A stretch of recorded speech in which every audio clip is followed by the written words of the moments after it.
Tervetuloa Business Expo-studioon. Olen Helsingin seudun kauppakamarin johtaja Saija Äikäs ja osa Business Expo-yrityspalveluverkostoa.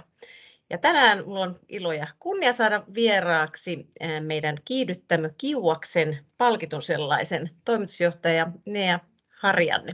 Tervetuloa Nea. Kiitos, ilo olla mukana tänään. Meillä on tänään otsikkona, miten rakennetaan menestyvä startup-yritys. Ja tähän voikin heti lämpärikysymyksi heittää, että mitä oikein startup-yritys tarkoittaa? Se eroaa pikkasen ehkä perinteisestä liiketoiminnasta. Se, että Kiuas on startup-yritysten kiihdyttämä, niin tosiaan voi olla ihan hyvä idea käydä ensin läpi, että miten se eroaa perinteisestä liiketoiminnasta. Jos tavallisesti tai perinteisemmän liiketoiminnan ympärillä, niin sä lähdet siitä, että sulla on mielessä jonkinnäköistä liiketoimintaa, mitä sä haluat ruveta harjoittamaan. Sä mietit sen ympärille jonkun valmiiksi olemassa olevan liiketoimintamallin, ja sitten sä oikeastaan ehkä suunnittelet, että minkälaisella asiakasryhmällä tätä palvelua tai tuotetta kannattaisi myydä. Ja tavallaan toimintaa rahoitetaan aika usein sen liiketoiminnasta syntyvän tuoton kautta. Niin startup-toiminnassa oikeastaan lähdetään ihan kokonaan toisesta kulmasta. Usein startup-sanalla viitataan ehkä vaan myös aikaisessa vaiheessa tai juuri aloittaneeseen yritykseen, mutta tosiasiallisesti se on ihan kokonaan toinen ajatusmaailma, jossa ajatellaan, että lähdetään siitä liikkeelle, että tunnistetaan joku ongelma markkinalla tai asiakasryhmällä, ja sitten ruvetaan hyvin iteratiivisesti rakentamaan siihen ympärille jotain ratkaisua. Ja aika usein siinä vaiheessa, kun aloitetaan, niin ei edes tiedetä, että miltä se ratkaisu tai varsinkaan liiketoimintamalli näyttää, vaan sitä tehdään niin kuin hyvin pikkuhiljaa kehittäen, keskustelemaan niiden käyttäjien kanssa ja ihan pikkuhiljaa askel askeleelta kehittämään sitä ratkaisua niin kauan, kunnes nähdään, että siinä rupeaa löytymään niin kutsuttu product market fit. Oikea. Joo. Täytyy sanoa, että monesti tämä on aika kirjava kenttä ja tekin tuutte varmaan siellä kiihdyttämässä törmäätte usein siihen, että aika erilaiset yritykset tai yritysten alut hakeutuu teille, mutta mitä tämä kiihdyttämö sitten niin kuin tarkoittaa niin kuin ylipäänsä, eli sinulla pitää olla startuppi, mutta mitä te teette? Erinomainen kysymys. Se on yleensä vähän sellainen sanohirviö, toi startup-kiihdyttämä, joka ihmisiä pelottaa. Se, miten Kiuas tavallaan, se on hyvin ihmislähtöistä. Kiuas on olemassa oikeastaan vaan ratkoakseen yrittäjien kipukohtia, jotka estää heidän matkalla kohti sitä menestyvää startup-yritystä tai kohti kasvua. Kiukaan palvelukokonaisuus muodostuu erilaisista hankkeista eri kohdin yrittäjän matkaa. Meillä on ihan alkuvaiheesta lähtien, meillä on esimerkiksi verkkokurssi nimeltä Starting Up, joka on ihan sellaisille ihmisille, jotka on ihan alkuvaiheessa, heillä on joku idea ja vasta miettivät, että mitä se startup-toiminta oikeastaan onkaan. Sitten siinä vaiheessa, kun sä oot päättänyt lähteä tekemään sun yritystä eteenpäin, mutta tarttisit itsellesi vaikka tommosen co-founderin eli tiimin jäsenen, jonka taidot täydentää sun omaa taitosettiä, niin sä voit käyttää meidän ilmaista Kiuas Inside-alustaa, jossa sä voit etsiä itsellesi tiimin jäseniä.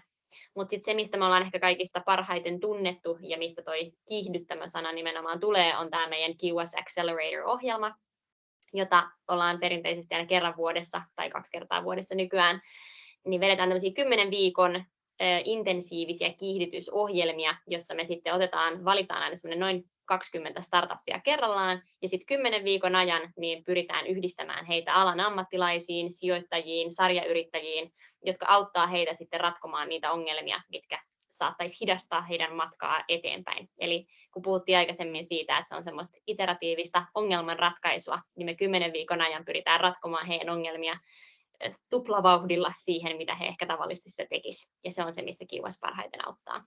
Joo, vau, toi kuulostaa todella mielenkiintoiselta. Onko sinne yleensä paljon hakijoita teidän kiihdyttämään tai tälle kurssille?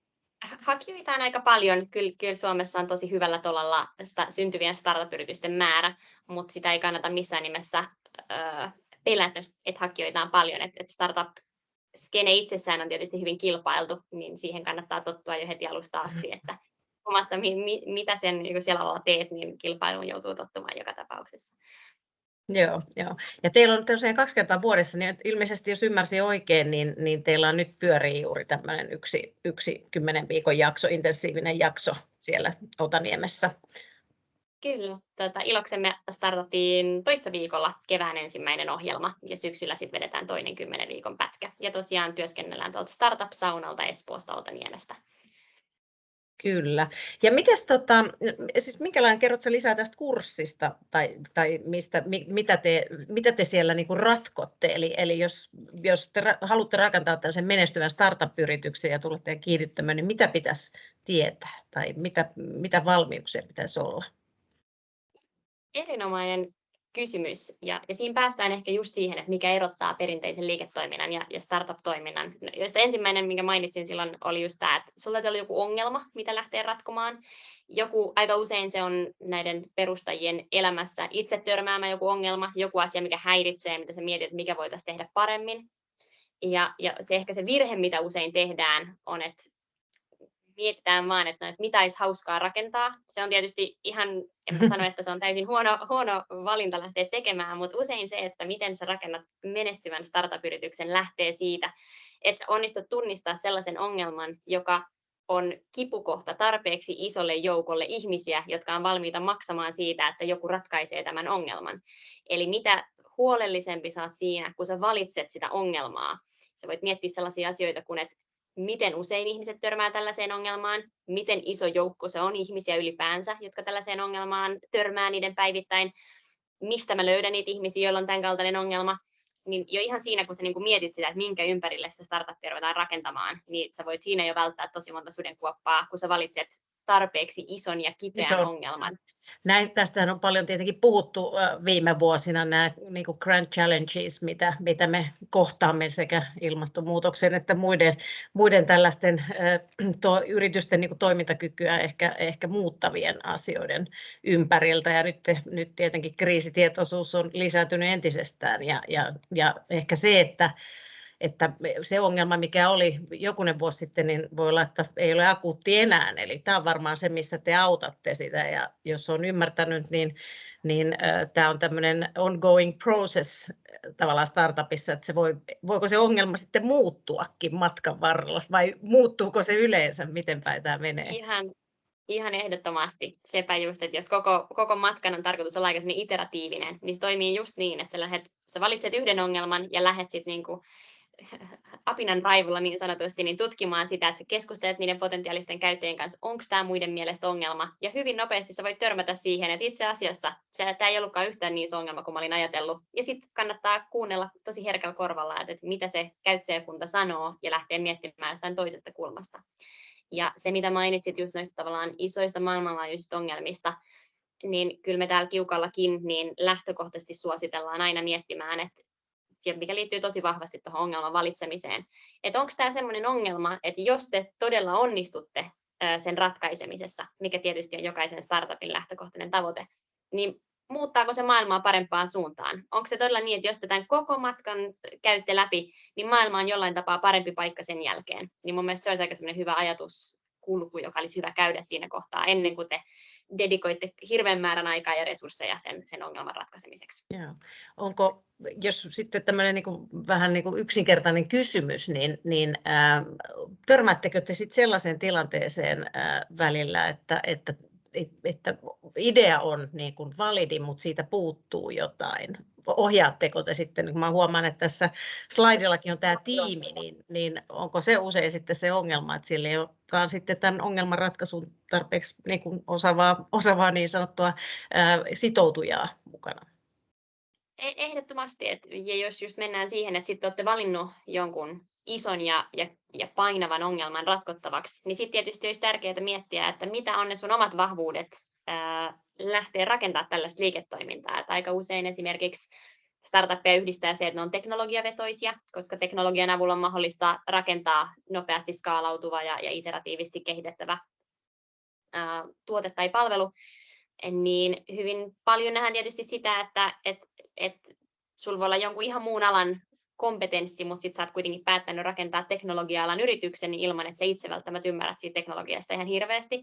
Mä en sano lainkaan, etteikö siinä tilanteessa voida rakentaa menestyvä yritys, mutta silloin on tosi tärkeää, että sä löydät sun rinnalle sit sellaisen yhtiökumppanin, joka sit ymmärtää, että mikäli sanotaan, että sä oot vaikka urheilualalla ja haluaisitkin perustaa sitten tämmöisen johonkin jotain urheiluun liittyvän applikaation, niin mikäli se applikaatio on todellisuudessa se koko teidän liiketoiminta, niin on tosi tärkeää miettiä, että onko se mun osaaminen siellä urheilun puolella vai onko se siellä teknologian puolella ja kumpaa tässä nyt sitten myydään.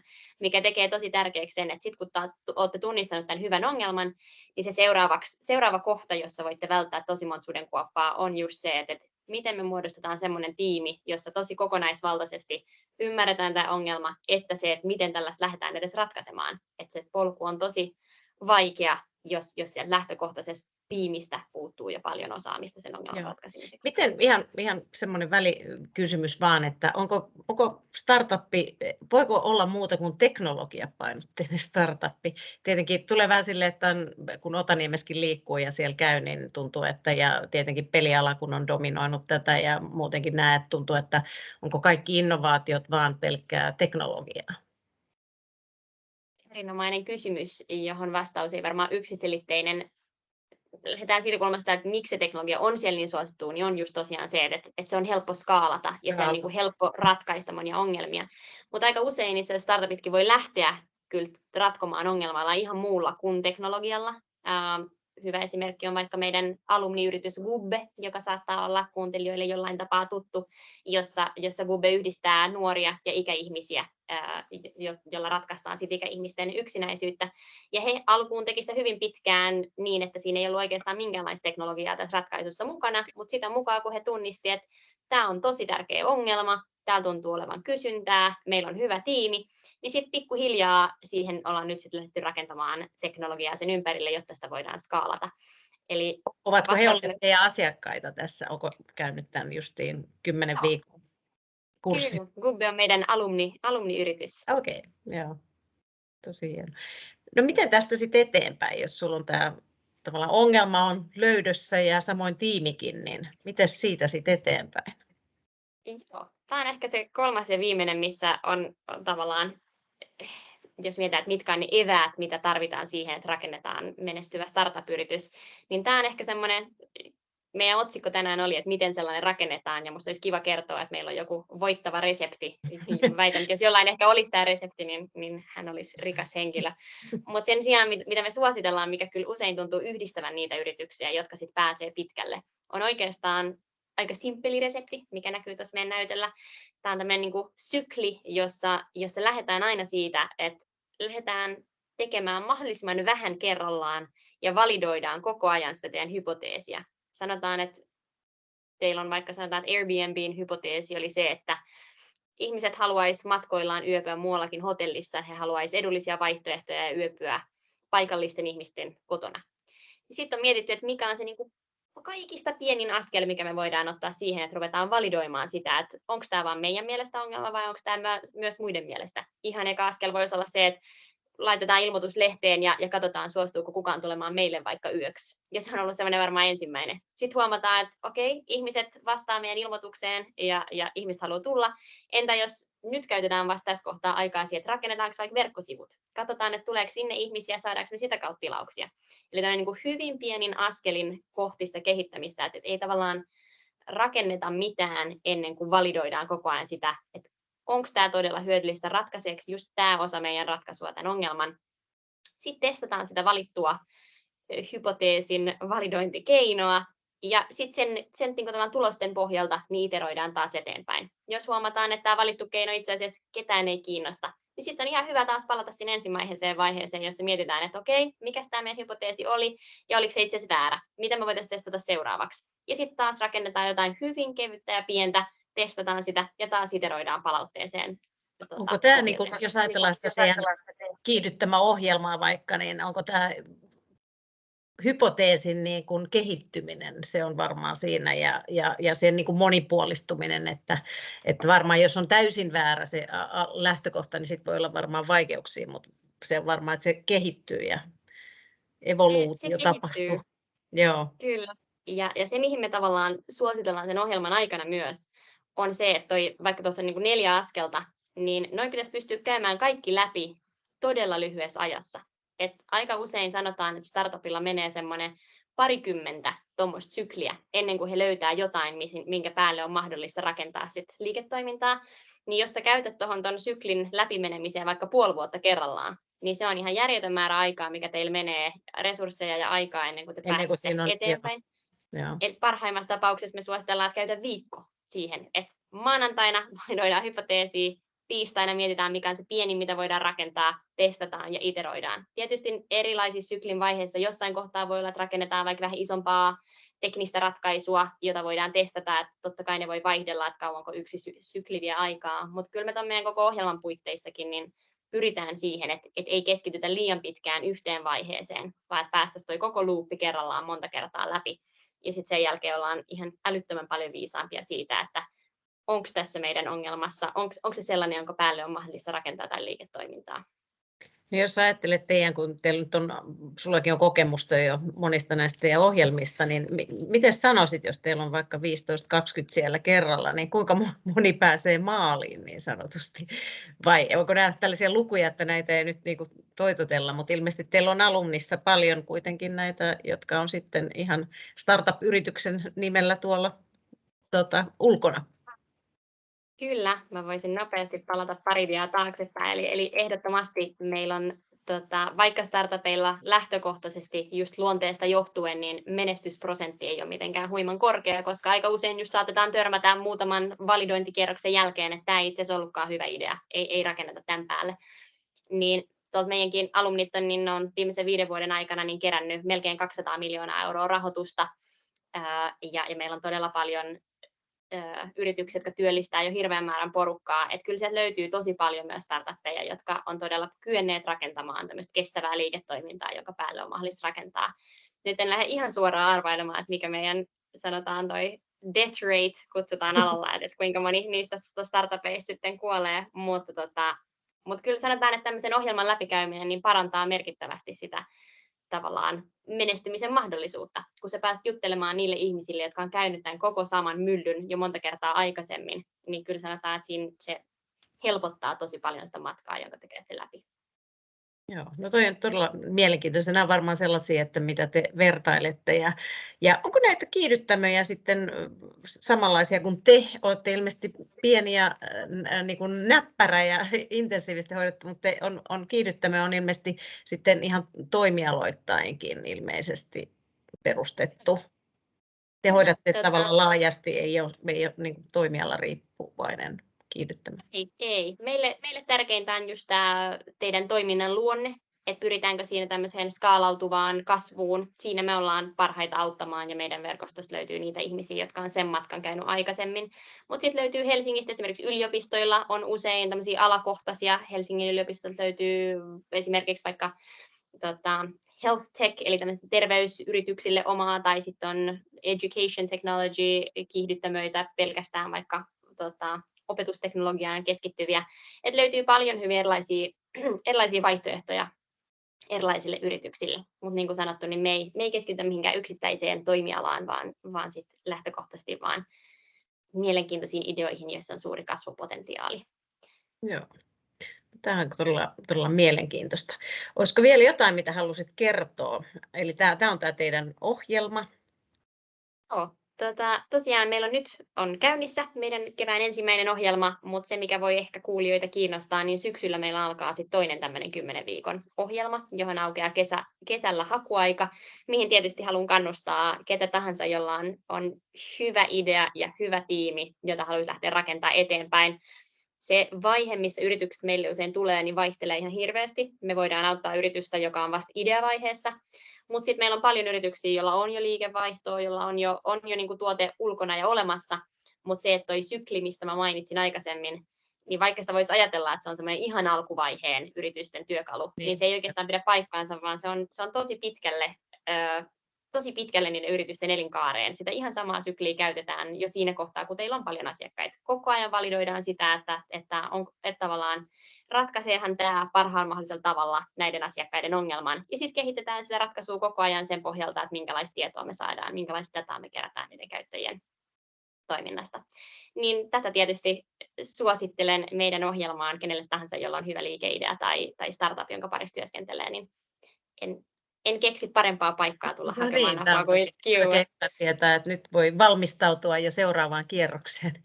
hakuun. Kyllä. Ja teillä on sitten tällaista palvelua, ymmärsin, että kun puhuttiin näistä tiimeistä, että on mahdollisuus, jos on tiimiläisen puutetta, niin löytää apua siihenkin. Meillä on QS Inside on tämmöinen ilmainen verkkoalusta, jonka kautta kuka tahansa voi etsiä omaan tiimiinsä toista perustajajäsentä. Tai oikeastaan, jos olet yksilö, joka haluaisit tulla työskentelemään startuppien parissa, mutta sulla ei ole omaa ideaa, niin tämä on myös ihan loistava paikka tulla selailemaan, että minkälaisia projekteja sieltä löytyisi, ja sitten laittaa viestiä perustajille, että sä olisit kiinnostunut hyppäämään joukkoon mukaan. Niin lämmin suositus kenelle tahansa, joka työskentelee jonkun idean parissa tai olisi kiinnostunut hyppäämään mukaan startuppeihin, niin Joo, toihan tosi autamme sen kanssa mielellämme. toimii molempiin suuntiin siis, että sekä Kyllä. Mutta tosi hienoa, tämä oli todella hyvä tiivis paketti ja tässä näkeekin, että sinut saa kiinni nea@qs.com ja myöskin varmaan Startup Saunalta. Oletteko palaillut jo sinne live-lähetyksiin? Pikkuhiljaa. Ohjelmat ollaan vielä tehty virtuaalisesti, koska meillä on jonkun verran myös kansainvälisiä osallistujia, niin se on ollut meille tosi toimiva malli. Mutta kyllä meitä löytyy jo, meidät saa kiinni Startup Saunalta. Ja meidän tiedot löytyy tietysti www.qs.com, niin löytyy kaikki Kiukaan ohjelmat ja tiedot, niin sieltä kannattaa käydä kurkkaamassa. Todella. Kiitos paljon Nea tästä ja täytyy sanoa, kun Espoossa kun ollaan ja osa Espoon elinkeinopalvelut on osa Business Espoon verkostoa, niin tässä näkyykin sitten meidän muut toimijat, eli Enter Espoo, kaupunki mukana tietenkin on suuri tukija ja partneri ilmeisesti Kiukaan kanssa myös, Espoon yrittäjät, sitten Helsingin seudun kauppakamari, jota minä edustan, Uudenmaan TE-toimiston yrityspalvelut, Yritys Espoo, joka on uusi yrityskeskus, joka antaa paljon neuvoja ja tietoa aloitteleville yrityksille myös, ja Omnia. Eli me muodostamme tämän Business Espoo yrityspalveluverkoston ja meidän tarkoituksena on olla yhdessä asiakasta, eli teitä yrityksiä varten.